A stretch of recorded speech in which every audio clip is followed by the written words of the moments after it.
Ahli Parlimen Ledang YB Syed Ibrahim Syed Noh menyifatkan cadangan pembelian kereta mewah untuk kegunaan Tan Sri Muhyiddin Yassin selaku Perdana Menteri pada waktu itu sebagai tidak wajar dan keterlaluan ketika negara dihimpit wabak COVID-19.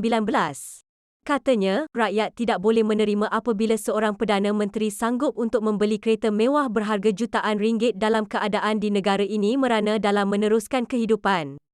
Tan Sri Muhyiddin sendiri sebut nak tumpu pada isu rakyat semasa negara berhadapan dengan COVID-19 tapi tindakannya tidak selari dengan apa yang diperkatakannya.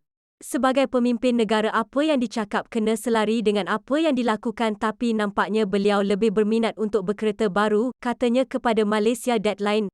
November lalu, Perdana Menteri, Datuk Seri Anwar Ibrahim memaklumkan telah membatalkan pembelian Mercedes S600 yang dibeli dan diperoleh Jabatan Perdana Menteri untuk kegunaan rasmi dan katanya tempahan dibuat oleh Perdana Menteri terdahulu.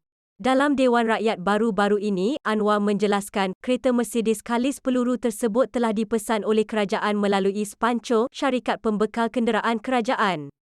Ia dibuat ketika Mahyadin adalah Perdana Menteri. Namun, katanya, ia tidak sempat dipakai oleh Mahyadin kerana Perdana Menteri bertukar.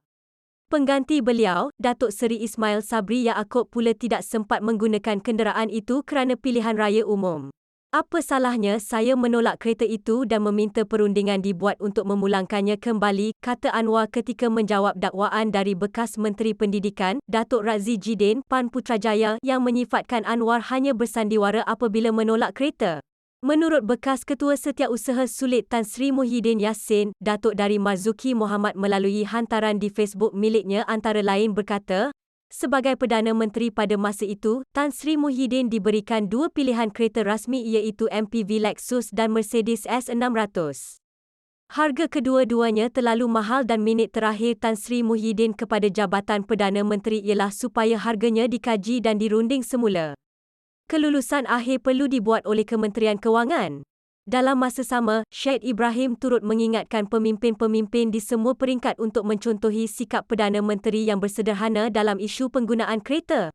Faham kedudukan dan imej sebagai seorang pemimpin tetapi kena beringatlah tidak terlalu mewah, kenderaan yang selesa dan bersesuaian pun sudah memadai. Eloklah dengan mencontohi sikap PM Anwar di mana-mana peringkat sekalipun, pakai apa sahaja yang sudah tersedia untuknya, ujarnya lagi.